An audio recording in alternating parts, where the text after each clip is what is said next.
That's one flat bicycle tire. Don't worry.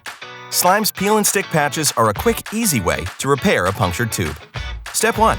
Work one side of the tire off the rim, then remove your injured tube. Tire levers can come in handy here, but are not required to get the job done. Step 2. Take the metal scuffer and scratch up the area around the tube puncture. When you're done scuffing, your tube should feel rough to the touch. Step 3.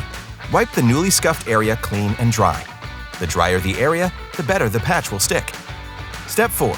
Peel the backing off the patch and press it firmly over the puncture. Smooth out any wrinkles and make sure no air is trapped under the patch. Check that the edges are completely pressed down and your tube is ready to use. Step 5. Before you insert your patch tube, check your tire for the puncturing object and remove if possible. Then simply reassemble your bicycle tire.